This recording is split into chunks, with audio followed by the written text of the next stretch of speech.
दुनिया के तेल का एक बड़ा भंडार खाड़ी के मुसलमान देशों के पास है। इन देशों ने रूस की यूक्रेन पर चढ़ाई पर अब तक न्यूट्रल और सधी हुई प्रतिक्रिया दी है। ये देश अपने दशकों के दोस्त अमेरिका के साथ पूरी तरह से खड़े नहीं दिख रहे हैं। उनकी प्रतिक्रिया पश्चिम और रूस के बीच एक संतुलन बनाए रखने जैसी है। इस स्टैंड के पीछे ग्लोबल एनर्जी मार्केट में इन देशों के हित हैं। रूसी हमले के अंतर्राष्ट्रीय ऊर्जा आपूर्ति पर असर ने सबको चिंतित किया है। रूस पर पश्चिमी देशों की पाबंदी के बाद एक बार तो कच्चा तेल 140 अमेरिकी डॉलर प्रति बैरल तक पहुंच गया था। अमेरिका के रूस से तेल आयात न करने के निर्णय ने तेल की मार्केट की दीर्घकालीन स्थिरता को भी प्रभावित किया है। कतर, संयुक्त अरब अमीरात और सऊदी अरब ने रूसी आक्रमण की सीधी आलोचना नहीं की है। इन तीनों ने यूक्रेन और रूस के बीच विवाद का वार्ताओं के जरिए हल पर जोर दिया है। सऊदी अरब ने सारी स्थिति पर अपनी तटस्थता बरकरार रखते हुए दोनों पक्षों से ताकत का इस्तेमाल छोड़ बातचीत करने पर जोर दिया है।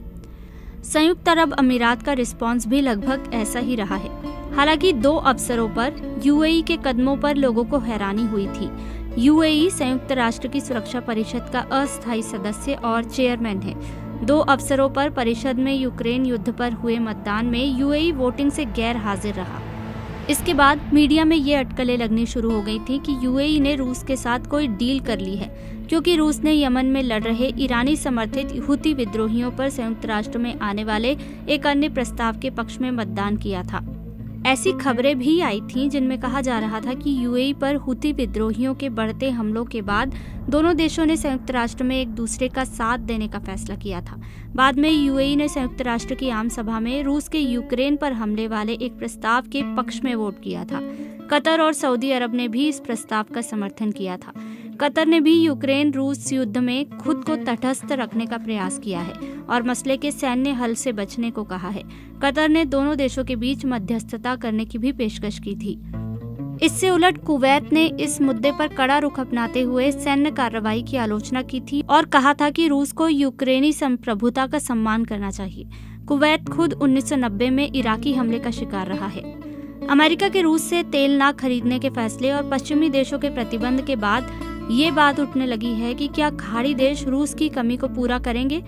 24 मार्च को CNN को दिए एक इंटरव्यू में कतर के ऊर्जा मंत्री साद बिन शरीदा अल काबी ने कहा था कि उनका देश युद्ध में कोई पक्ष नहीं ले रहा है और वह यूरोप को गैस आपूर्ति करता रहेगा, लेकिन उन्होंने कहा कि रूस की जगह लेना असंभव है।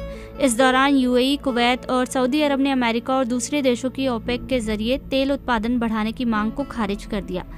रूस पर प्रतिबंधों के बीच अबू धाबी के क्राउन प्रिंस मोहम्मद बिन जायद और सऊदी क्राउन प्रिंस मोहम्मद बिन सलमान दोनों ने अमेरिकी राष्ट्रपति जो बाइडेन से फोन पर बात करने से इनकार कर दिया था। अमेरिकी अखबार वॉल स्ट्रीट जर्नल ने ये रिपोर्ट 8 मार्च को प्रकाशित की थी। इस रिपोर्ट के बाद अमेरिका में यूएई के राजदूत ने कहा था कि यूएई और अमेरिका के संबंध तनाव से गुजर रहे हैं। ब्रिटेन के प्रधानमंत्री बोरिस जॉनसन ने ऊर्जा आपूर्ति को लेकर मार्च में यूएई और सऊदी अरब की यात्रा की थी। इससे पहले ब्रिटेन ने इस साल के अंत तक रूस से ऊर्जा आपूर्ति पूरी तरह बंद करने की घोषणा की थी। खाड़ी देशों में मीडिया यूक्रेन रूस के युद्ध को लेकर आधिकारिक बयानों को ही दोहरा रहा है। सरकारी न्यूज एजेंसियों ने नेताओं के बीच फोन पर हुई बातचीत की और युद्ध की निष्पक्ष रिपोर्टिंग पर प्रतिबंध लगा दिया है।